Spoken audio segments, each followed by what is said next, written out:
En estos 2 días hemos invitado en este primer panel a la doctora María José Pizarro, el doctor Mauricio Cárdenas, el doctor Juan Daniel Oviedo, la doctora María Fernanda Cabal, si nos quieren acompañar, por favor.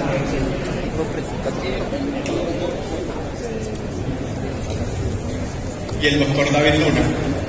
Y este panel lo va a moderar el doctor Giovanni Celis, director de Red Más.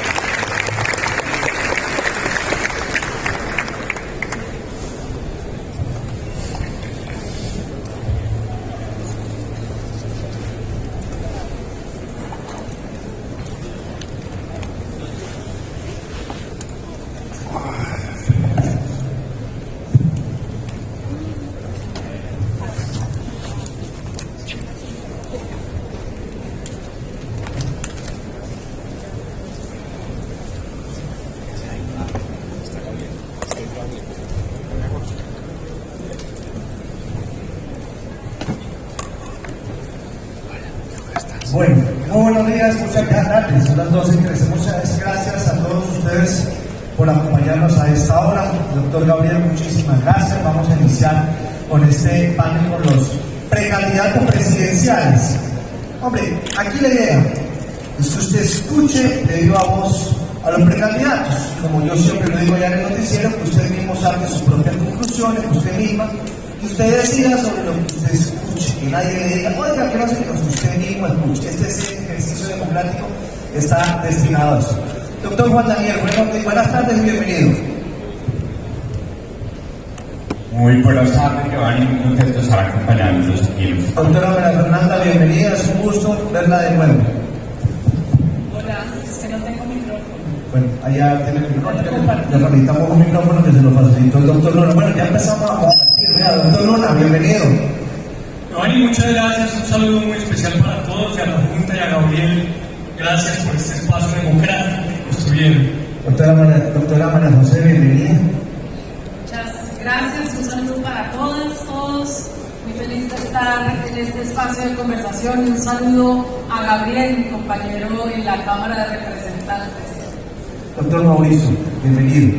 Muchas gracias, Giovanni, gracias, Gabriel, por la invitación, a toda la Junta, a todo el mundo FinTech, gracias por invitarnos y esperemos que sea un gran debate en beneficio de este sector tan importante para el país. Bueno, vamos entonces al punto. Esto va a funcionar de la siguiente manera. Vamos a hacer 4 preguntas del sector, la misma pregunta para cada uno de ustedes, van a tener 2 minutos para sus respuestas, ahí van a poner el reloj ahorita en cero cuando empiecen a hablar, y al finalizar las respuestas de todos sobre cada pregunta, habrá 1 minuto para quien quiera hacer una adición sobre el tema o quiera hacer una réplica o decirle algo a otro de los precandidatos. ¿Listos? Y al final si hay una pregunta de coyuntura nacional. Bueno, pues entonces arranquemos. Y vamos a arrancar con la primera pregunta. Mire, esta pregunta sí que es complicada. Todos sabemos que en Colombia el crédito digital se organiza en 3 modalidades: consumo, empresarial y vivienda, ¿no? Pero solamente el 35.3% de los adultos en Colombia, es decir, 13.5 millones, podemos acceder al crédito formal, es decir, el 64.7%, infortunadamente, a veces tienen que ir a esos esquemas informales, que son tremendamente miserables. Y se lo cuento por lo siguiente. Miren los intereses que le cobran a una persona en ese famoso gota a gota: 382.6%, y a las empresas 666.5%. Eso se llama gota a gota, que termina en extorsiones, en secuestros, en agresiones, termina en un mecanismo de violencia en muchos casos. La pregunta muy sencilla: si usted es presidenta o el presidente de Colombia, ¿usted qué medida va a tomar para enfrentar este gota a gota, a proteger a los colombianos y para que los colombianos puedan recurrir a una financiación formal como debe ser?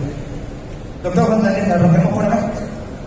Bueno, muy buenos días y de verdad muchas gracias a Colombia FinTech, a Gabriel y a los actores que están reunidos el día de hoy sobre eso que yo considero el ejemplo concreto de por qué es importante mirar hacia el futuro.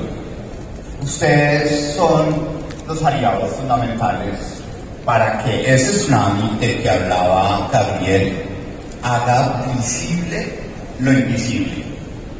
Necesitamos efectivamente que la posibilidad de que el crédito se masifique en Colombia, que es la gran limitación en un país que contradictoriamente tiene un buen acceso bancario de todos sus habitantes, se resuelva con lo que ustedes nos han enseñado en diferentes escenarios, y es resolviendo las asimetrías de información, y es permitiendo que el esquema de finanzas abiertas permita la portabilidad de la historia financiera de las personas, que tengamos en la superintendencia financiera un aliado con todos ustedes para definir un marco de regulación ligero, pero que al mismo tiempo encontremos cuáles son esos nichos de mercado para el acceso a crédito desde la política pública.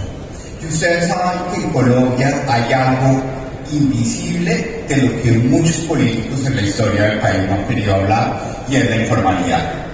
Una informalidad que, por ejemplo, tiene 5.1 millones de micronegocios, de los cuales el 85% ni siquiera llevan en una hoja que ganan y que compran para producir esos ingresos. Eso significa que necesitamos que la informalidad, gracias al apoyo tecnológico de la inteligencia artificial, gracias a la posibilidad de la portabilidad de datos financieros y gracias a una regulación que nos permita, por ejemplo, segmentar los niveles de tasa de usura, podamos ser aliados ustedes y nuestro gobierno para que verdaderamente el acceso a crédito sea el principal motor de formalización en el país. Esto es una tarea fundamental, porque haciendo visible lo invisible vamos a resolver un asunto fundamental que ustedes nos han pedido en paneles anteriores, y es la seguridad, porque hoy los dineros de los nacionales están entrando a la economía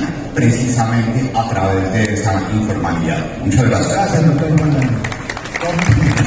Mis amigos de la producción aquí en el reloj, por favor, bueno, yo lo voy llevando aquí en mi... Bueno, todos somos tecnológicos, lo llevo aquí en mi celular. Doctora María Fernanda Cabal, 2 minutitos. Gracias. Una de las deficiencias estructurales de mercado en Colombia es la falta de acceso al capital. Colombia no disfruta del sistema capitalista. La gente está excluida de la bendición que significa acceder al dinero para su negocio. Y el gran problema es que existe un monopolio en el sector financiero, donde además el Estado contribuye con la hiperregulación a que no exista competencia y no se abra la oferta para una población que está ávida de recursos. Nosotros vemos que la informalidad es el resultado de un Estado gigante que todo el tiempo desde el Congreso crea normas y desde las agencias del Ejecutivo crea decretos y resoluciones que le vuelven la vida miserable al ciudadano. Formalizarse en Colombia es ser un campeón por la cantidad de trabas del laberinto que exige, además, pasar por duplicidad de funciones y excesos donde la gente termina tirando la toalla. Para lograr el acceso, primero usted tiene que facilitar el crédito. Se han hecho esfuerzos a través, por ejemplo, del Fondo Emprender, crédito fácil, asequible.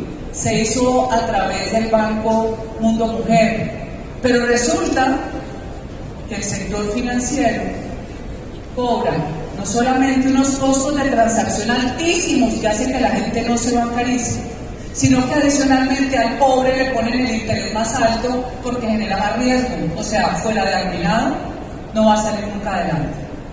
Más acceso, más oferta financiera del exterior que venga a prestar a los ricos, les prestan de afuera. La clase media está atrapada en el crédito costoso de Colombia y los pobres esperando quién les cobra con un revólver en el botón. Gracias, doctora María Fernanda. Tenemos el relojito en cero, por favor. Ponemos que aquí el reloj lo dejen listo. Listo. Arranquemos. Giovanni, muchas gracias. En primer lugar, gracias a Colombia FinTech y a todos ustedes por haberle hecho tan importante homenaje a Miguel Uribe. Como lo dijo María Carolina en sus palabras, él era un hombre que creía en la tecnología, como lo crees tú, María Carolina, pero sobre todo que defendió la democracia con su vida. Creo que eso nunca se nos puede olvidar. En segundo lugar, el padre y la madre del gota a gota es el narcotráfico. Y en Colombia tenemos que tener absolutamente claro que la única forma para enfrentar el narcotráfico es reduciendo a su mínima expresión el efectivo, porque es la forma por medio de la cual hoy está lavando todo el dinero de la minería criminal y por supuesto de la coca. Y por distintas razones hemos tenido temor de aprovechar la tecnología. Por distintas razones hemos tenido temor de dar los debates que son incómodos. La tecnología va mucho más rápido que la política y que la legislación. Y por eso es tan importante ser contundentes al señalar cuáles son las tendencias, tanto filosóficas como económicas, que representamos los candidatos. Yo represento uno, que es el mercado hasta donde sea posible, el Estado solamente hasta donde sea necesario. Para lograr avanzar en este proceso hay que eliminar la tasa de usura. Y hay que hacerlo con contundencia, pero con argumentos, porque ese es un debate no fácil de explicarle al ciudadano. Pero ese debate va a lograr dos beneficios fundamentales. El primero de ellos, por supuesto, darle un golpe en la canilla a los narcos en este país. Y el segundo, generar beneficios para quienes en la calle están buscando un crédito por lo menos asequible. Muchas gracias. Doctora María José. Hemos demostrado que se puede manejar bien la economía haciendo política social, que si la gente está bien, Colombia avanza. Y ese es el principio para construir una Colombia de oportunidades. Esa es la Colombia del futuro, la Colombia del siglo XXI. Pero lo que nos demuestra el gota a gota es que el sistema financiero ha fracasado en nuestro país, que requiere una modernización urgente, porque no podemos seguir con un sistema financiero arcaico que lo que ha hecho es lanzar a la gente a la usura y a la extorsión. En eso, por supuesto, todos podemos estar de acuerdo. La diferencia es que no voy de foro en foro aplaudiendo a los unos o a los otros. Yo vengo con total libertad a decirles que yo sí considero que ustedes son los aliados para una bancarización masiva y para una inclusión bancaria sin precedentes en nuestro país. Creo que ustedes son las personas que nos pueden llevar y conducir en ese camino y quiero que sean nuestros aliados. En segundo lugar, necesitamos efectivamente que la gente pueda alejarse del gota a gota, y eso pasa por microcréditos urgentes para la gente, para la economía popular, que se entiende como la economía informal, pero que tenemos que ayudarle a hacer el tránsito hacia la economía formal. Y ahí nuevamente ustedes son los aliados, lo están haciendo con un montón de trabas y una cancha absolutamente desigual. En tercer lugar, necesitamos entender el sistema público, el sistema de pagos electrónicos como un sistema público. Es la única forma de formalizar la economía en nuestro país, porque es ahí donde está cambiando la delincuencia. Porque si nosotros no logramos hacerle trazabilidad real a los recursos ilegales, muy difícilmente vamos a poder enfrentar estas transnacionales de la droga que hoy operan en nuestro país. Bueno, repito, ustedes son los principales aliados. Queremos trabajar de su mano. Muchas gracias. Muy bien. Doctor Mauricio Cárdenas. Bueno, muchas gracias, Giovanni. También quiero sumarme, querida María Carolina, a este homenaje a Miguel. Lo llevamos en el alma. Esta silla estará siempre presente con nosotros. Un hombre de la generación de muchos de ustedes que inspira, que quiere un mejor país, que tiene creatividad, innovador, pero sobre todo echado para adelante, trabajador. Todos nos vemos en él y todos lo miramos. Este es un sector que realmente yo lo llevo en el alma. Ustedes saben, yo fui 6 años ministro de Hacienda y si algo traté de hacer fue pegarle un impulso. Creamos las sociedades especializadas en pagos electrónicos, un primer paso importante con las fintech. Le empezamos a romper el pescuezo a la tasa de usura, creando esos segmentos, el del microcrédito, el de los créditos de bajo monto, para que se destrabara ese crédito. Pero sobre todo, tuvimos muy claro siempre que aquí en este sector es donde se iba a generar la verdadera competencia y la innovación. Es cierto lo que se ha dicho acá, que el sector financiero colombiano es un sector que le ha faltado la capacidad de dar más crédito. Hemos avanzado en bancarización, nos debemos sentir bien. La mayoría de los adultos en Colombia tienen una cuenta, todos los subsidios del Estado se están pagando a través de transferencias, pero no nos ha ido bien en crédito. Yo como presidente de Colombia, no solo confío en ustedes, sino que necesito este sector para que realmente esta economía pueda despegar. No puede ser posible que solo el 35% de los adultos en Colombia tengan acceso a un crédito a través del sistema. La gran mayoría a través del gota a gota. Entonces, tenemos la lista de medidas de lo que debemos hacer. Y tenemos que ir avanzando en todas esas direcciones. Pero lo más importante, este sector de la banca digital debe ser el sector de la gran competitividad. Lo tenemos que desarrollar y ahí tenemos que trabajar. Nuevas licencias, el tema del 4x1000 y el tema de la tasa de usura. Ahora podemos hablar con detalle de eso. ¿Quiere agregar algo más o quiere hacer alguna réplica, doctor? Vamos uno por uno como arrancamos y después vamos siguiendo el mismo orden. ¿Quiere agregar algo? Un minutito. Bueno, no, yo creo que más que réplica es insistir en que a pesar de que todos pensamos distinto, dijimos lo mismo. ¿Sí? Y eso es una buena cosa. Eso significa que hay posibilidad de que haya un futuro alrededor de entender que la inclusión financiera no es de los malos y los explotadores contra los pobres, sino que podemos hacer equipo entre todos para lograr hacer visible lo invisible. Y en eso, insisto, breve, es clave. Necesitamos un gobierno que sepa gobernar breve, que sepa establecer que esta es la oportunidad para no ser víctimas de nuestras propias limitaciones. Que lo que se ha trabajado durante muchos gobiernos, con una buena regulación, con un buen gobierno que dé garantías, pero sobre todo que habilite a este maravilloso sector privado que ustedes representan, es el único camino para desarrollar este país a partir de la inclusión financiera. Muchas gracias. Gracias, doctor. Yo admiro mucho este sector. Yo digo que nosotros, los viejitos, los de la edad mía, tenemos dificultad en adaptarnos a esas nuevas tecnologías. Los hijos de uno vuelan, se burlan de uno. Solo cuando esa necesidad nos es enseñada, tenemos la necesidad, pero no sabemos usar los canales digitales, nos damos cuenta de la maravilla de la tecnología. Y nos damos cuenta que lo que se necesita es un gobierno que comprenda que el bienestar está en la innovación, en que el ciudadano pueda acceder más fácil.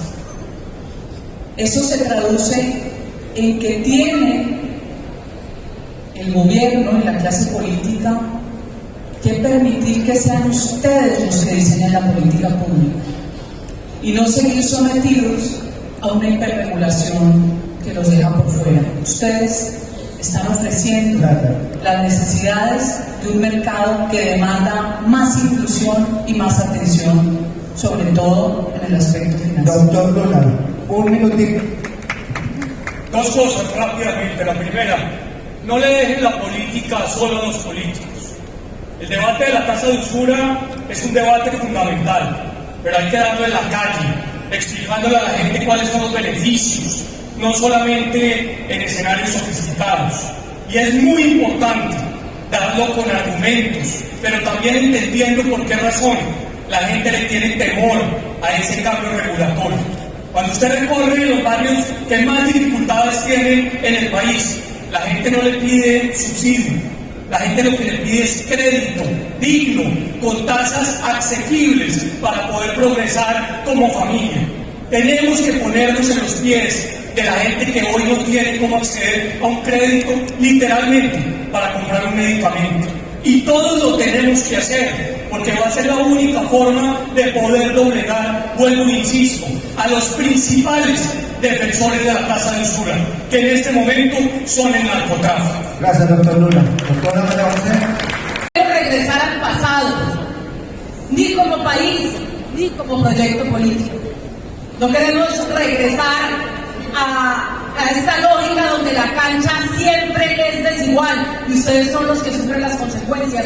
El marco regulatorio que existe, que solo beneficia a la banca tradicional, la construyeron a principios de siglo y ustedes lo saben muy bien. Este gobierno avanzó en algo fundamental, que son las finanzas abiertas. Está en el plan de desarrollo. Y ahora yo me quiero comprometer con ustedes a que antes de que acabe este gobierno, lo materialicemos al 100%. Y estoy dispuesta a trabajar con cada una y con cada uno de ustedes para que tengamos la solución inmediata antes del 2026. Gracias, doctora María José. Un minutico, doctor. Bueno, tomen nota. Primero 100 días, 4 medidas. Primera medida tiene que ver con la DIAN. La DIAN les suministra información a todos ustedes sobre los pagos y las facturas electrónicas para que ustedes enriquezcan las bases de datos. 2. La banca digital puede pagar, puede recaudar y pagarle a la DIAN, cosa que hoy solo pueden hacer los bancos AAA. Segunda medida, vamos a crear un nuevo mecanismo, eso es decisión de la superfinanciera, lo vamos a empujar desde el gobierno, que no aplica la tasa de usura para el primer crédito, es decir, para la inclusión, para que arranque ese crédito sin el techo de la tasa de usura. 3. Ojo con esta, anótenla. Vamos a aplicar la política del 4-3-2-1-0. El 4 por mil baja un punto por año entre el 2026 y el 2030. Desaparece en el 2030. 4, 3, 2, 1, 0. Anótenlo. Y finalmente, llega la licencia para que podamos hacer ya formalmente la transacción de activos virtuales. Bueno. Creamos la licencia para que haya activos virtuales. Los datos de contexto. Colombia, el sistema financiero está muy concentrado. Dicen los informes que los conglomerados más grandes del país controlan más del 68.7% de los activos disponibles. Y las 5 entidades principales concentran el 70.2% de los depósitos en el mercado. Esto es lo que dicen los estudios internacionales, no es un invento ni nada de eso. La pregunta es, y arranco con la doctora María Fernanda Cabal esta ronda, desde su misión de gobierno y es presidenta de la República, ¿el Estado debe fomentar la competencia en el sistema financiero? Sí, no, ¿por qué? Por supuesto, nosotros hubiéramos podido crecer mucho más como país en todo sentido, en el PIB per cápita, en el PIB general, si aquí hubiera mucho más oferta en el mercado financiero, si aquí hubieran podido entrar otros bancos. Ustedes han visto que en Estados Unidos crear un banco es muy fácil. Aquí todo está diseñado para que nadie pueda acceder, y el mejor ejemplo nos lo dio David Vélez en el Nubank cuando no pudo y se fue al Brasil. Pero resulta que las ventajas y la bendición del mercado y la capacidad de ingenio que tienen ustedes empieza a suplir esas barreras preconstruidas en marcos que no permiten crecer. Por eso yo propongo una ley marco que, si bien va a regular, esa regulación no sea fragmentada. Ustedes tienen que llegar a acuerdos, superintendencias, fintech, la banca tradicional, porque los ciudadanos merecemos ser libres, no esclavos del Estado. Doctora María Fernanda, quedan 50 segundos, aquí el reloj se equivocó, solo le digo, si quiere, te quedan ¿El 30 celular más. está muy loco? Sí, el celular está loquísimo, aquí tengo mi celular siguiente, te quedan 50 segundos. Bueno, yo he recibido beneficios, yo soy empresaria hace 25 años, de los estudiantes que mi empresa envía al exterior.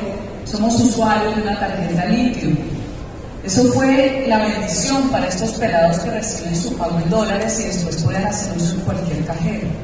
Y hemos venido recibiendo en la empresa mucho más ofertas precisamente de los servicios que ustedes ofrecen, que le facilitan la vida al joven estudiante. Yo siento que, y ha sido mi crítica permanente, para mí el Estado se volvió en un mal socio, en un enemigo. Al Estado hay que achicarlo y los recursos dárselos al sector real de la economía, que es el único que genera bienestar. Gracias, doctor Manuel. Muy bien. La historia política es bueno tenerla presente porque así sabe uno quién es capaz de enfrentar los cambios y quién no. 2008, el número del teléfono celular era propiedad de la compañía de celulares. Tramitamos y sacamos adelante la ley de portabilidad numérica. El dato es del ciudadano. Y la presión no fue fácil. En el Congreso en ese momento, siendo yo representante de la Cámara. Pero lo logramos. Y lo logramos porque teníamos claridad de cómo verdaderamente cambiar la estructura del beneficio del ciudadano. En este caso particular, el Open Finance es fundamental y el dato debe ser del ciudadano, bajo ninguna circunstancia de quien lo ha venido administrando tradicionalmente. Esos datos van a ser fundamentales para crear scores que permitan acceder con mucha mayor facilidad a los créditos. Y en ese sentido a mí me parece que vale la pena asumir compromisos y responsabilidades sobre esa materia, porque es un tema del cual mucha gente habla y poca actúa. Ojalá que la próxima resolución o decreto sobre esta materia venga con claridad señalando que es de carácter obligatorio la publicación o la permisión de la utilización de ese dato. En segundo lugar, breve sí, pero no así. Yo sí creo que es importante hacer una reflexión sobre breve y determinar cuál ha sido la razón del por cual hoy hay unas carrileras, unos ferrocarriles que solamente puede administrar la banca privada en estos momentos y no es de manejo público o de acceso general. Debemos esa discusión y debemos esa discusión con argumentos, porque yo creo que el Banco de la República seguramente tenía muy buena fe. Pero lo que queda claro es que el sistema a hoy queda cojo, y queda cojo porque no lo está pudiendo administrar un particular o en su defecto un Estado totalmente independiente.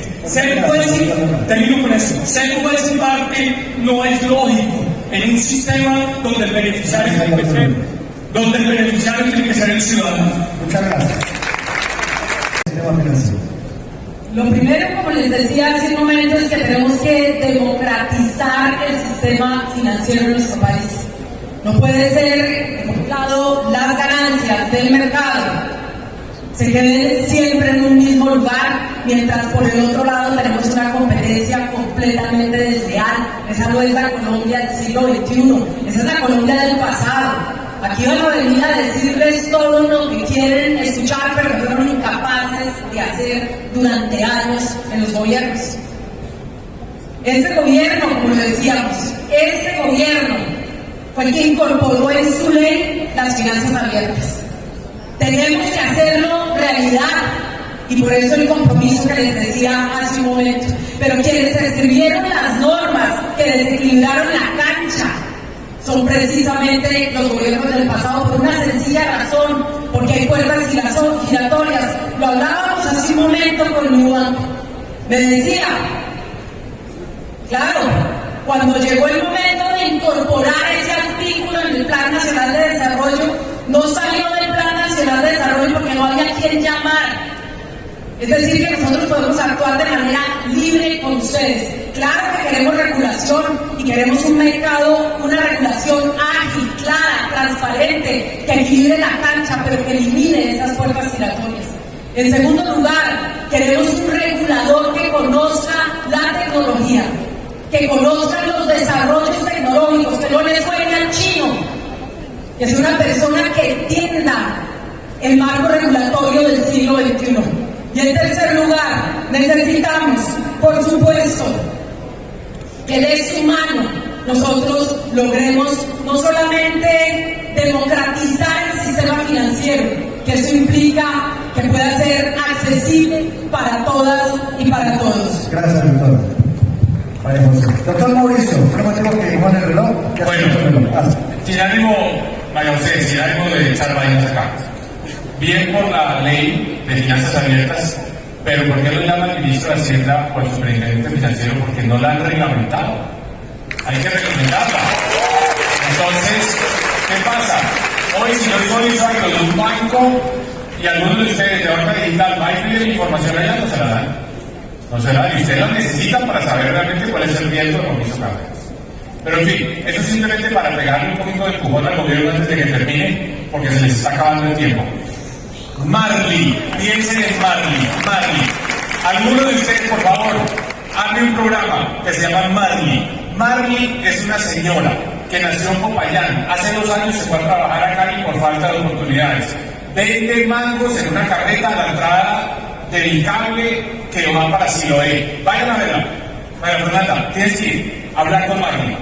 Marley, el mejor día, gana 20.000 pesos vendiendo mangos. Y yo le dije, cuéntame cómo es tu negocio. Me dice, la carreta es de un señor al que le tengo que pagar un fijo y un porcentaje de las ventas. El señor me pone el bulto de mangos. Y le dije, ¿cuánto te costaría a ti comprar la carreta y comprar el bulto de mangos? Me dijo 1.000.000 de pesos.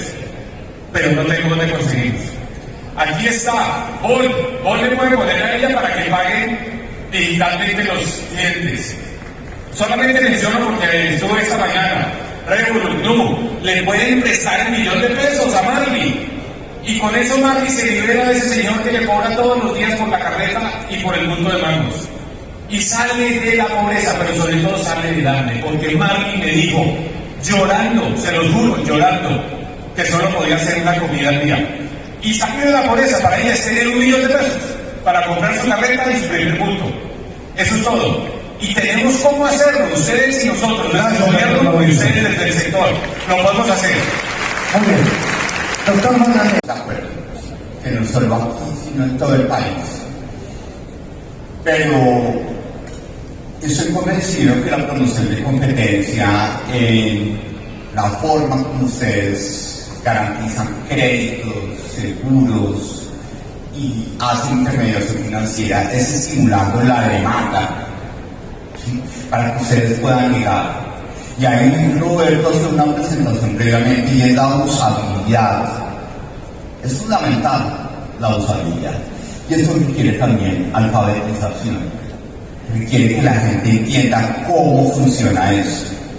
Y es ahí donde trabajar en equipo con ustedes es fundamental para que nosotros podamos educar a los colombianos.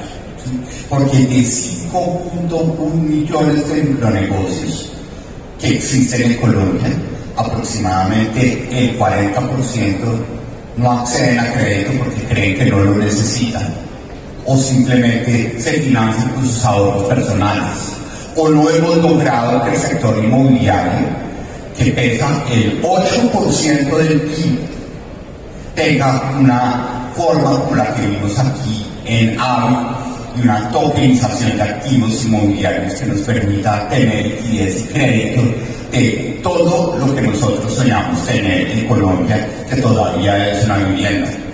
Pero lo más importante, necesitamos que las políticas públicas le abran espacio a esas nuevas formas de crédito y de aseguramiento, como por ejemplo resolviendo el déficit de vivienda, que a través de ferreterías podríamos tener en alianzas con ustedes la forma de darle crédito a las personas para que hagan sus mejoramientos de vivienda y logremos desarrollo no solo desde la infraestructura, sino desde la política social. Muchas gracias. Muchas gracias, doctor Fernández. Bueno, estamos en la zona de réplica o adiciones. Ahí el reloj me lo cuadra, por favor, en 1 minuto, no en 2, en 1. Listo. Doctora María Fernanda, en 1 minuto. Sí, a mí me llama la atención lo que dijo María José respecto a que el pasado era horrible, espantoso, no volver al pasado. Eso va a ser el eslogan de la campaña. Pues yo quiero contarle que el pasado horrible lo vivió este país por cuenta de la guerrilla depredadora que acabó todos los medios de producción, desplazó a la ciudadanía y terminó generando la autodefensa y el paramilitarismo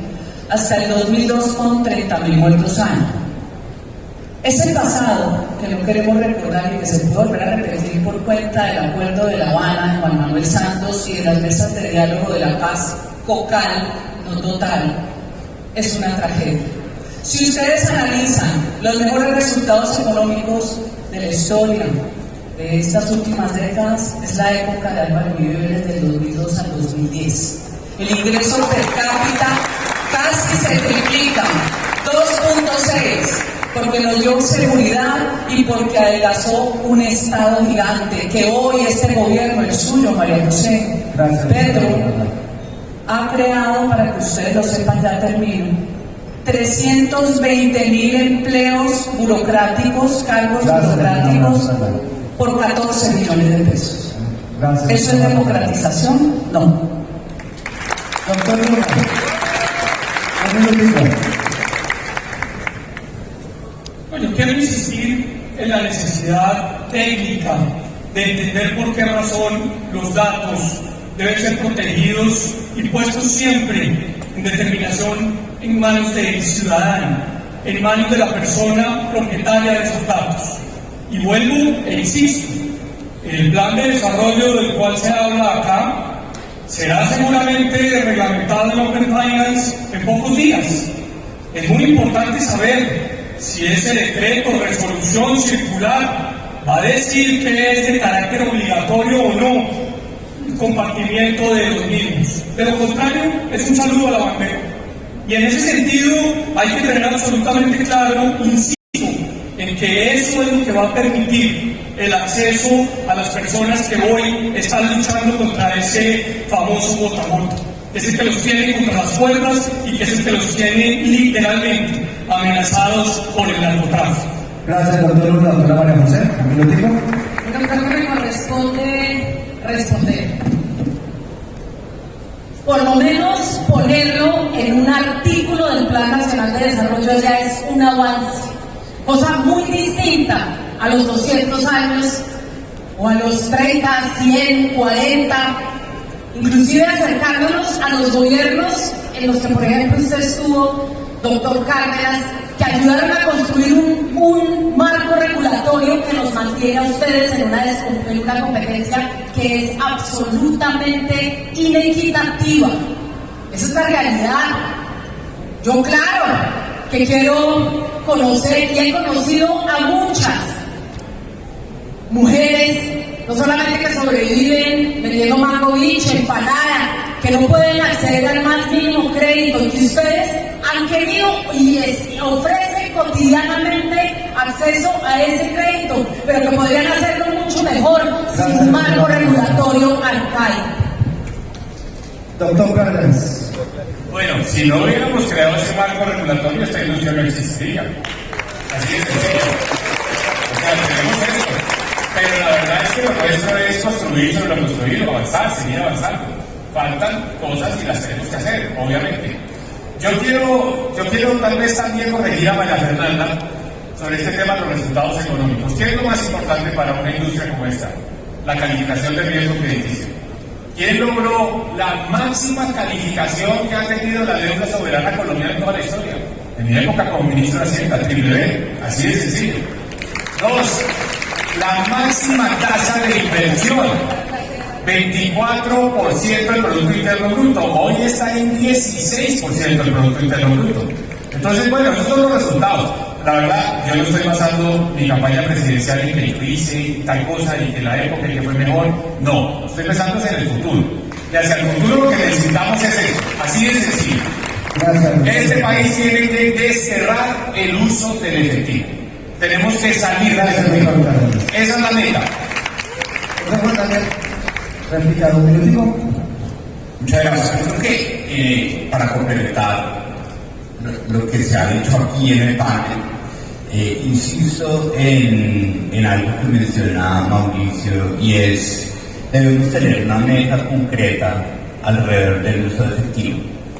Tenemos que lograr que esa meta sea la que nos articule todas las estrategias de mayor competencia, datos abiertos y mejor regulación. Hoy, el 78% de las transacciones que suceden en el país se están haciendo en efectivo. Qué bueno que pudiéramos apostar a 2030 para que solamente el 55% de esas transacciones sucedieran.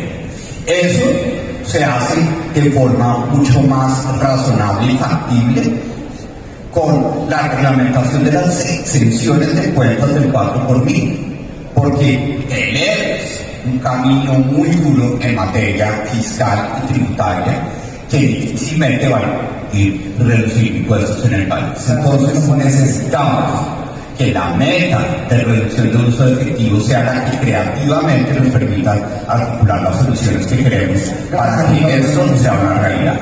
Muy bien, muchas gracias. Entramos con la tercera pregunta, justamente vamos en 2 minutos, porque vamos a empezar esta ronda con el doctor Luna, en 2 minutos. Muy bien. Doctor Luna, bueno, ya lo dijeron acá, el 79% de las transacciones cotidianas lo hacemos todavía en billetes y monedas aquí en Colombia, demasiado alto. La pregunta es, ¿usted considera, para todos los candidatos, para como usted, que es pertinente que el Estado impulse la gratuidad en breve? Giovanni, yo quiero insistir en que tenemos que despertar de el momento en el que estamos viviendo, de lo contrario podemos perder el año. En la época de Escobar se producían 100 toneladas de coca en Colombia. Hoy se están produciendo 3.000 toneladas de coca. 3.000. Y si usted sobrepone el mapa de la producción de coca sobre dónde más hay gota a gota, se identifican claramente 100 municipios. El efectivo de alta denominación está secuestrado por el narcotráfico. Y nosotros tenemos que tener absolutamente claro que para derrotar el narcotráfico vamos a necesitar una fuerza pública sólida, pero el mejor aliado es la tecnología. El mejor aliado son ustedes. El mejor aliado para identificar dónde está jugándose esa gran cantidad de recursos es saber cómo está saliendo y cómo está desarrollándose. Tuvimos un revés dramático cuando nos sacaron de todo el sistema internacional de inteligencia financiera. Hoy el director de la DIAN es el mismo director de la OIAF, cosa que es absurda, porque son dos entidades que tienen que controlarse entre sí. Y por supuesto, tenemos que hacer un esfuerzo muy grande para que ese efectivo pues tenga una clarísima otra oportunidad que no fue en estos momentos. Pero para lograrlo, el sistema, vuelvo insisto, breve, que claro, hizo un esfuerzo grande tratando de imitar el brasilero, quedó incompleto. Y tenemos que ver de qué manera lo corregimos. Porque claro que queremos estar conectados, claro que queremos reducir costos, claro que queremos reducir tiempos, pero debe ser un tercero totalmente imparcial, quien lo administre, quien lo genere y quien tenga la posibilidad de hablar de esos temas. Ese es un tema incómodo, pero es un tema que tenemos que mencionar para que pueda verdaderamente avanzar. Muchas gracias. Doctora María de Mari, una mujer que prefiere pagar todo en efectivo, que seguramente prefiere guardar su dinero debajo del colchón porque no tiene ninguna confiabilidad o por lo menos acceso al sistema bancario. Y eso es una realidad, y si nosotros no somos capaces de generar muchísima pedagogía, pero también una palabra que le incomoda mucho a la senadora Cabal, que es la palabra justicia. Justicia sí, para no tener que tener unos sobrecargos absurdos que la mitad de la gente no entiende.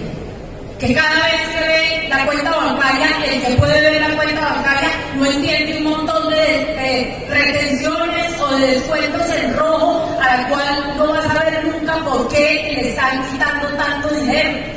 Cuando tú logras democratizarlo, cuando tú logras que todo el mundo acceda al sistema bancario, no solamente logras hacer de trazabilidad a los recursos ilegales en este país, que es fundamental, y en eso podemos coincidir con David. Además lo hemos conversado muchas veces, pero necesitamos inclusive entender el sistema de pago electrónico como un sistema público, a quienes le molesta lo público.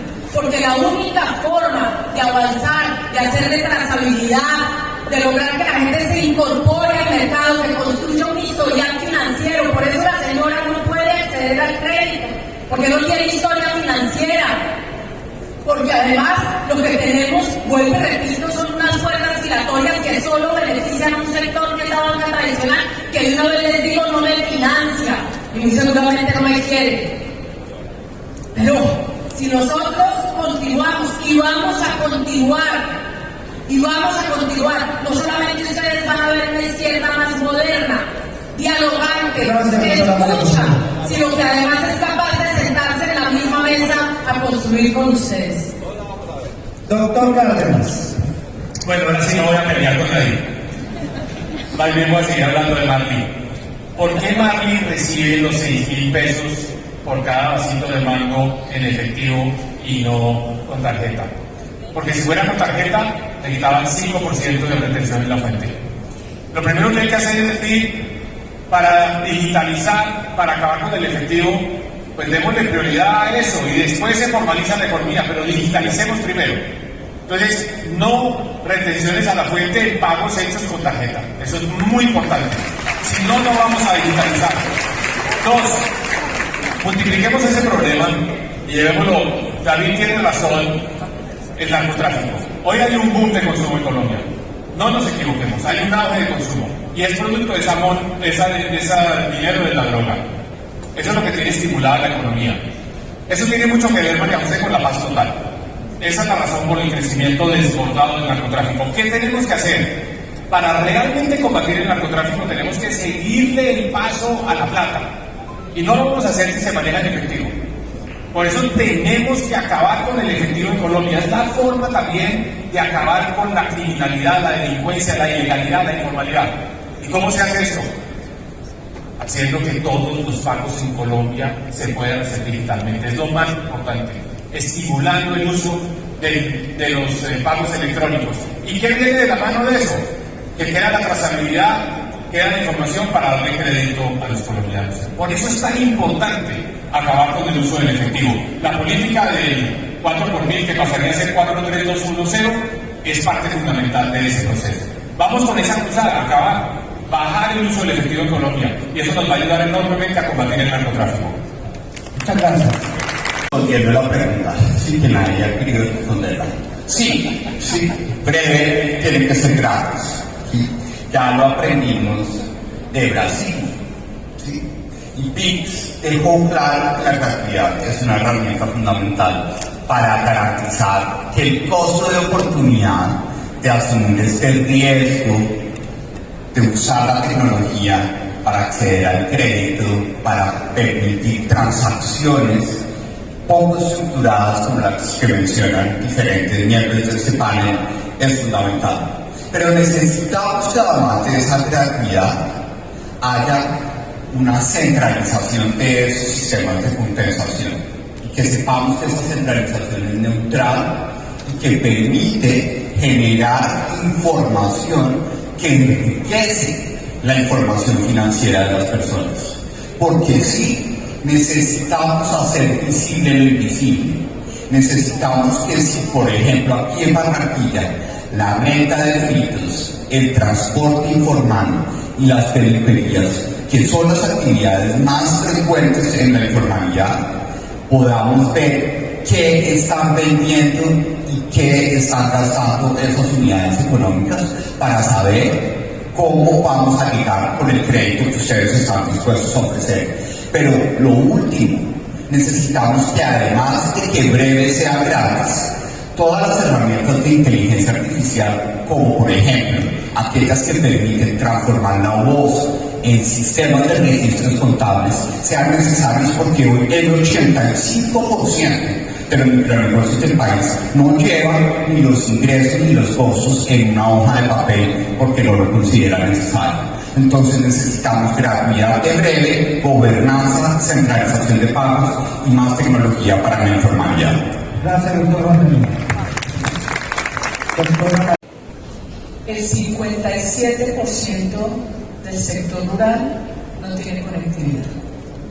Empecemos por ese desafío tan grande. ¿Cómo hacen para acceder? Pero además necesitamos promover un sistema de redes abiertas. Cuando usted tiene redes abiertas, no solo las financieras, que es lo que decía María José, que si usted no tiene historial crediticio, sino que usted puede conocer los hábitos de una persona en su movilidad, en salud, pero además anónimos, en sus hábitos comerciales, en lo que consuma, usted va creando un perfil de esa persona para poder construir una herramienta que le ofrezca soluciones. La bendición que soy, una plataforma de pago que evite perder el tiempo haciendo fila, es que nosotros vamos a una generación a toda velocidad y la juventud de hoy tiene menos tiempo. Por eso las carreras universitarias van a tener que reducirlas, porque 5 años para un profesor no se lo aguanta nadie, más teniendo el beneficio de la virtualidad o de la educación híbrida. Es que ustedes van a transformar el mundo. Yo voy a esa reunión de Trump con los CEO de Google, de Facebook, ¿la vieron? ¡Qué maravilla! Es que el sector privado es el único que genera riqueza y bienestar, el resto es paja. Por eso me preocupa la palabra de María José, democratización, porque ellos todo lo ponen bonito, ¿no? Y democraticemos. Democratizan tanto que se acaba la democracia. Esa es la conclusión. Sector real, menos Estado, más libertad. Esa es la propuesta de ustedes. Bueno, el problema no es que suene bonito, y es que suene real para millones de personas que no están sentadas aquí entre nosotros, pero que tienen que enfrentar este viacrucis cotidianamente. El problema no son cifras, el problema no son datos, el problema es que hay una realidad que mantiene en la exclusión, así no les guste, y así no te guste, María Fernanda, a millones de personas en este país, y eso no lo ha solucionado el mercado y no lo ha solucionado de manera eficiente, de manera absolutamente autónoma. Aquí se requiere un ecosistema, una conversación, pero lo cierto es que esas personas que hoy se mantienen en la exclusión tienen que poder hacer parte no solamente de lo que ustedes ofrecen, sino que tienen que hacer parte de la realidad de este país. Entonces, estamos hablando inclusive de que pusieron el grito en el cielo cuando se propuso, se incluyó a Colombia, se pasó la propuesta de que Colombia no hiciera parte de los BRICS, pero resulta que China, India y Brasil son los países que han logrado superar las transacciones en efectivo. Tenemos que verles como unos aliados y muy seguramente vamos a empujar hacia adelante. Doctor Cárdenas, un minutito.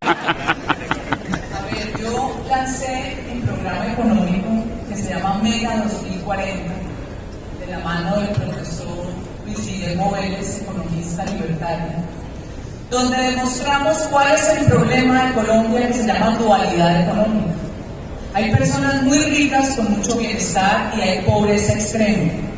¿Y saben por qué se produce eso? Porque es un Estado que le carga tributaria y fiscalmente un peso de más del 60% a la empresa, mientras que Singapur, Taiwán, Corea del Sur son 25%. Cuando usted le roba la plata del bolsillo a la persona natural que trabaja, al empresario grande, mediano y pequeño, para crear una burocracia que lo único que hace es retrasar la capacidad de generación de riqueza. Cuando usted usa la palabra justicia social, que le fascina a los mamertos, pero que es el garrote del político para quedarse con los programas de los pobres, sigue acrecentando la desigualdad en el país. Bueno, vamos a la doctora María José. Y el contexto es el siguiente, vamos a hablar de los criptoactivos. Y aquí hay una cifra bien interesante. En Latinoamérica, en el mercado de los criptoactivos digitales está creciendo fuertemente, representa el 9.1% del valor global. El crecimiento interanual es del 42.5%, esto se lee positivo, pero cuando hablamos de Colombia, Colombia está en el puesto 36 en el índice global de adopción y está muy lejos de Brasil, de la Argentina. La pregunta es, si usted es presidente o presidenta de la República, dentro de su visión de gobierno para los próximos 4 años, ¿qué papel va a jugar la industria de los criptoactivos? Doctora María José, arrancamos contigo. Pues bueno, lo primero es que vamos a poner la innovación en función de todos los colombianos. del 100% de los colombianos, sino solamente de unas élites políticas que se enriquecen y de unos mafiosos que lavan sus recursos precisamente en un sistema que hoy no está regulado en Colombia, porque esa es la realidad, no tenemos un sistema regulado y por lo tanto cualquier cuenta, que cualquier recurso que se lave en este sistema tiene que ser cerrado, porque la innovación tecnológica tiene que estar en función de las mayorías, de los ciudadanos decentes, de aquellos que pueden ver en este sistema sus oportunidades, no en función de la ilegalidad ni el servicio de la criminalidad, y en esto tenemos que ser absolutamente tajantes. Y yo espero que eso vamos a repetirlo independientemente del sector ideológico que representemos. Cualquier innovación tecnológica tiene que estar en función de la legalidad y no en función de la ilegalidad. En segundo lugar, queremos unas criptomonedas ligadas a la transición energética, porque el consumo es inmenso y por lo tanto, si nosotros defendemos un sistema, pero no solamente un sistema, sino un mundo, habitable, necesitamos que estén ligadas a la transición energética y a las fuentes renovables, en especial, ustedes saben, la minería de datos. Y para terminar, sencillamente, la palabra que tanto le costó decir a la senadora Cabal y hoy precandidata del Pacto Histórico se llama igualdad, que por fuera le suena mucho a la gente. Gracias, doctora. Doctor Cárdenas. Bueno, yo estoy muy en la línea de crear nuevas licencias financieras. Tenemos que ampliar el rango. O sea, crear un banco hoy en día requiere un capital gigantesco y por lo tanto es un freno, es un impedimento. Necesitamos más licencias financieras. Una de ellas es el proveedor de servicios de activos virtuales. Ya hay un banco de los más grandes de Colombia que hace ese servicio. Su portal empieza con W. ¿Y eso qué significa? Que el mercado va delante del Estado. Ese portal está basado seguramente por fuera de Colombia. No podemos tapar el sol con las manos. Nosotros necesitamos poder tener aquí transacciones con monedas virtuales, criptoactivos. Estoy completamente convencido de eso. Es mucho mejor tenerlo acá a tenerlo por fuera. Y aquí están vigilados. ¿Qué me gustaría a mí? Empezar con unos activos que tienen respaldo en monedas fiduciarias, es decir, los stablecoins. Creo que por ahí podemos comenzar. Y que se puedan hacer pagos con stablecoins. ¿Y qué quiero? ¿Qué quiero? Hoy están llegando a Colombia 1.150 millones de dólares mensuales en remesas. Ahorrémosle costos a los colombianos que reciben esas remesas, a los colombianos que las envían. Permitámosles que todo esto pueda pasar a través de canales mucho más rápidos. De hecho, vamos a tratar de evitar que ese impuesto que les quieren cobrar en Estados Unidos les cueste. Entonces, reglamentemos este nuevo tipo de licencia financiera, tenemos la posibilidad de proveer aquí servicios con activos virtuales y hagámoslo bien, hagámoslo de acá y que tengamos claro cuáles son los activos que están detrás, que tengamos claro cuáles son los activos que dan respaldo a esas monedas en Colombia. Entonces yo creo que esto hay que abrirse nuevas licencias financieras y sobre todo las licencias para poder hacer estas transacciones, estos exchanges con monedas virtuales. Esa es la propuesta que yo les haría a ustedes. Gracias, doctor. Los criptoactivos, doctor Margarita. Muchas gracias. Yo creo que aquí hay una oportunidad para establecer como un marco legal más que generar barreras como normalmente sucede en el país, habilita la posibilidad de estos servicios de activos virtuales existan en Colombia de forma masiva. Esta es una oportunidad fundamental también para ofrecer esa seguridad jurídica y acabar con los delincuentes que en transacciones de activos de alto valor están lavando dinero de las economías ilegales en el país. Esto requiere que tengamos una ley de activos virtuales en Colombia que permita y establezca las formas de intercambio de información de estas transacciones, por ejemplo, como lo mencionaba Mauricio, con Estados Unidos, que permita la tokenización de los activos de la economía para que podamos desarrollar mercados secundarios de crédito, para que podamos generar liquidez con los activos inmobiliarios como lo está haciendo Barbie en este momento. Pero necesitamos que la regulación y ese registro público de proveedores de servicios de activos virtuales sea una realidad para que empecemos a complementar la tokenización de las transacciones que sustituyen el efectivo con sus contrapartidas en activos que existen en la colombiana. Creo que aquí hay una oportunidad para que esta ley de activos virtuales sea clave para garantizar seguridad y acabar con la delincuencia, que hoy lo que más le duele no es que le den plomo, sino que le quiten la plata que están desarrollando en territorios oscuros del país. Muchas gracias. Doctor Magdalena, gracias. Doctora María Fernanda, los criptoactivos. No sé si está esta pregunta. Soy conocedora, sobre todo, del Bitcoin. Me gusta porque el Bitcoin refleja la mejor expresión de libertad. Es mi dinero. Yo decido dónde lo pongo. No solo descentraliza, sino que desregula.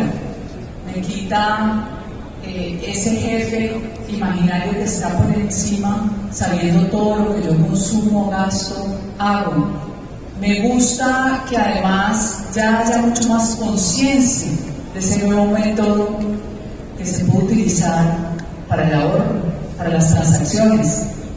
Trump respaldó el Bitcoin y entiendo que hoy hay más de 30 estados de Estados Unidos habilitados para invertir.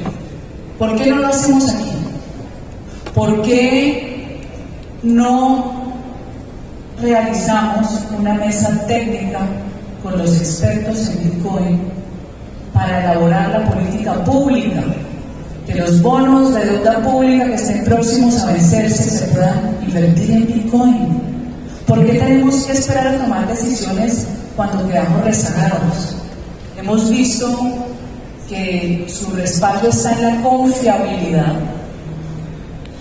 el miedo de un sector que ha sido prácticamente el dueño del destino de los colombianos, ha sido el sector financiero. A veces es un desafío, pero debería jugar. Así como debería haber otros cambios que no los hemos hecho.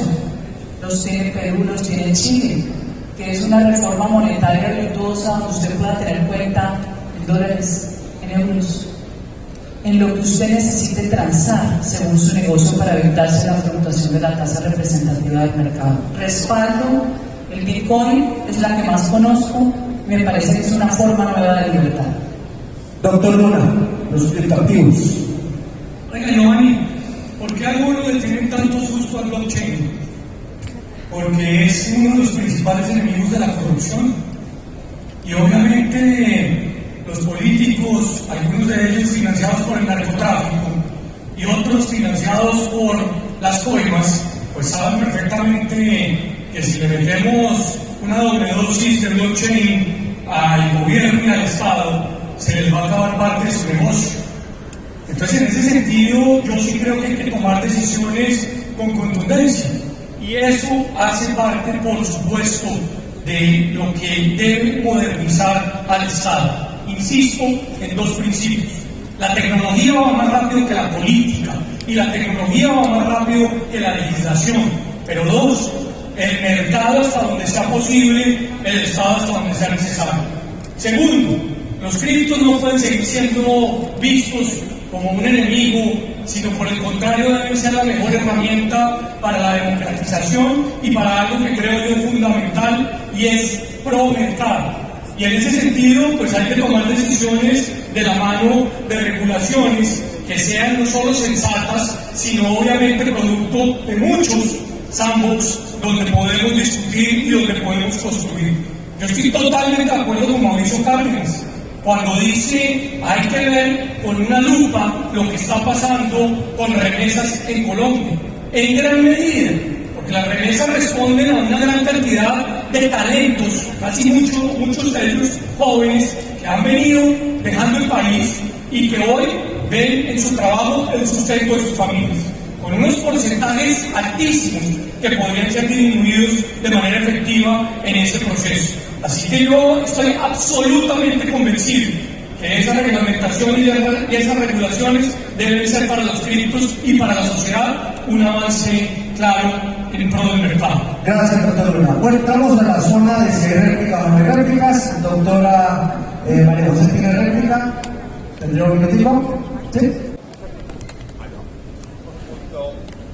Gracias. Un punto muy breve que tiene relación con lo que ha mencionado Mauricio y David. Hoy ni siquiera se necesita una ley de activos virtuales, sino que el Banco de la República actualiza una regulación para que podamos usar contrapartida de cripto en remesas. ¿Sí? Y existe hoy una fintech que está dispuesta a ofrecer ese tipo de servicios que ayudarían a evitar el impuesto que los Estados Unidos le está imponiendo a la originación de remesas en ese país. Beneficiaríamos a los colombianos en el exterior, beneficiaríamos a los colombianos en Colombia y también encontraríamos una oportunidad para que la tokenización de activos sea un camino para que las personas que están preparando su retorno a Colombia, porque ya han envejecido, puedan invertir en activos fijos en nuestro país. Muchas gracias. Doctora María Fernanda, ¿tendría usted una réplica o algo adicional? Lo que pasa es que siento que María José se refiere mucho a mí, la senadora. Yo solo le doy una frasecita. Yo prefiero la desigualdad de Dinamarca y no la igualdad de Cuba. Doctor David Luna, ¿usted tendría una réplica? ¿No? Doctora María José, ¿no había aprovechado réplica? Sí. María Fernanda. Las voy a invitar a las dos. Ah, tú vas a hablar primero, vale. Un minuto. Se están dando tanta varilla, ustedes dos deberíamos tratar de mantener. Un minuto tiene doctora María José Fernández. Lo que pasa es que tenemos definitivamente una concepción diferente, porque prometen orden sin derechos, un conflicto que no tiene salida. Y yo creo que Colombia se merece mucho más que una mirada trillada. Necesitamos construir un plan para Colombia para el 2050, para que Colombia pueda entrar en el siglo XXI, que tiene que ver con una priorización estratégica de la infraestructura, que tiene que ver, sí, con crecimiento económico, pero con derechos y con equidad, porque si no, lo único que vamos a hacer es traer o enfrentar esta innovación tecnológica dejando a millones en la marginalidad, y eso no se lo puede permitir la Colombia del futuro. Necesitamos, perdóname, necesitamos libertad, sí, pero con derechos. Gracias, doctora. No es la libertad del libertinaje donde todo el mundo pasa por encima del otro, es donde cada uno puede crecer respetándose sus profundas libertades. Última pregunta, y esta pregunta tiene que ver con la coyuntura nacional. Hasta hace 2 horas había un grupo de soldados atrapados en Ipiales, en otra asonada contra ellos, porque estaban en un operativo contra el contrabando del cigarrillo. Nos pusimos a averiguar y lo corrido del año se han dado 33 asonadas que las fuerzas militares llaman secuestro de soldados y de policías masivos. En este momento hay 9 policías y militares secuestrados en Colombia. Desde el 26 de abril del 2024 a hoy se han producido 330 ataques con drones a las fuerzas militares. 14 militares han resultado muertos, es decir, tenemos un ataque cada 15 horas con drones, con explosivos a nuestras fuerzas militares. En el 2025, infortunadamente, van 64 policías muertos. Son cifras oficiales de las fuerzas militares. La pregunta es, hablar con el doctor Cárdenas, ¿cuál va a ser su plan de choque en los primeros 100 días de gobierno para recuperar el orden público del país? Usted empezó mencionando Ipiales. Estoy en Ipiales hace muy poco. Ese día habían encontrado una bodega llena de explosivos. Estaba la urea. Y la gente de Ipiales me dijo, miren lo paradójico, una bodega llena de urea para atacar a la fuerza pública. En campaña el presidente Petro les prometió urea regalada a los campesinos. No les dio urea regalada a los campesinos, la facilitó para que le llegara a todos estos grupos armados organizados a los que les han dado carta blanca y que se mueven a lo largo y ancho del territorio. No sé si ustedes vieron al guerrillero que derribó el helicóptero en Amalfi, Antioquia. Ese señor, meses antes, andaba en camionetas de la UNP, protegido por el Estado, atentando contra nuestros policías. El país se le salió de las manos a Gustavo Petro. Y el caos que se va a entregar el 7 de agosto del 2026 va a requerir un plan de choque que tiene en materia de seguridad. Primero, primer decreto, se eliminan todas las mesas de negociación de la paz total, se revocan todas esas suspensiones de órdenes de captura, se reincorporan a los oficiales que fueron llamados a calificar servicios prematura e injustificadamente.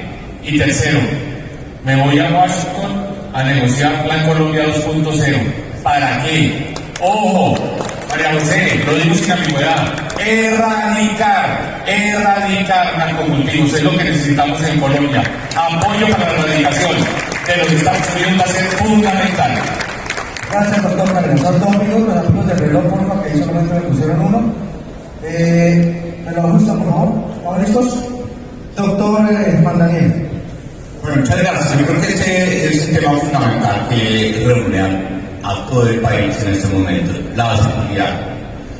Y escuchamos constantemente una simplificación de la política de seguridad, simplemente con plomo, con bala, con fuerza. Naturalmente necesitamos, como lo dice Mauricio, no hay necesidad de empezar el Plan Colombia 2.0 porque Estados Unidos está en otro mundo. Pero sí necesitamos la cooperación militar para poder darle alas nuevamente a nuestra fuerza pública. Entre el 70 y el 80% del parque aéreo de la fuerza pública está en tierra en este momento. Con la desconexión territorial que tenemos en nuestro país, esa capacidad de reacción aérea es fundamental para que no más la amenaza de esa reacción le dé más contundencia a la pública a la hora de recuperar el control territorial del Catatumbo, del Chocó, del Caquetá, del Putumayo y el departamento de Arauca. Pero esa fuerza y esa moral que le debemos dar a nuestra fuerza pública debe estar acompañada de algo que ustedes manejan muy bien, y es la inteligencia. Necesitamos conocer la información financiera, económica y militar de todo. Las operaciones militares de rescate como la Operación Jaque, a tener un ejército de secuestrados, un ejército que cae en manos de unos milicianos con disfraz de campesinos. Entonces ya van con el rótulo de persona protegida con el VIH, que si el soldado se defiende termina condenado a 40 años, si el policía dispara para salvar su vida se va preso. Nadie va a defendernos, señores. Apague y nos vamos. Solo nos va a quedar de alternativa la violencia social y el exilio. Aquí hay que devolverle la honra a la fuerza pública. Gracias a la vida que ofrecen todos los días soldados, infantes de marina, policías, a la exposición física y mental, nosotros estamos en esta reunión aquí. Nosotros les debemos más a ellos que a cualquiera.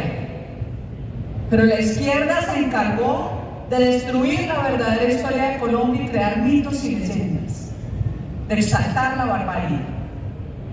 Así no es. Una sociedad sin principios y valores no tiene cómo trascender como sociedad civilizada. Por eso los gringos siempre exaltan la bandera y al veterano le dan prebendas especiales. A alianza con Israel, aquí tenemos que volver a alinearnos con el eje de los aliados defensores de la libertad, Estados Unidos, Inglaterra, armamento de última tecnología, recuperar la inteligencia. Este país lo salvamos, pero que entendamos que nunca más vamos a comprar la promesa socialista. Gracias. Doctor. Yo estoy convencido que Maduro va a caer. y va a caer pronto. Y eso va necesariamente a reeditar el debate político en Colombia. Y entre otros lo va a reeditar porque el presidente Petro tendrá que contestar una pregunta. ¿Por qué razón defendía como ha defendido a Maduro? Sabiendo todos nosotros que se robó las elecciones y sabiendo todos nosotros que por la famosa zona binacional sale la coca, el secuestro y adicionalmente la minería criminal.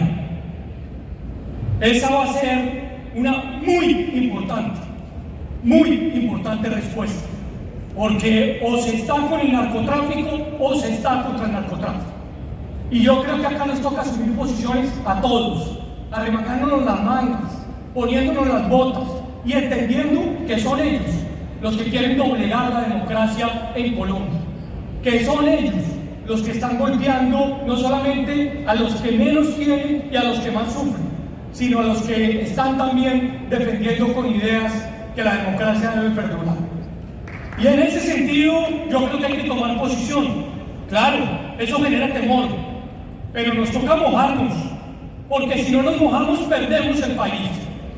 Claro que hay que recuperar la honra y la moral de la fuerza pública, claro que hay que desamarrarle las manos, claro que hay que derogar todos esos decretos de cese al fuego que nunca fueron verificados.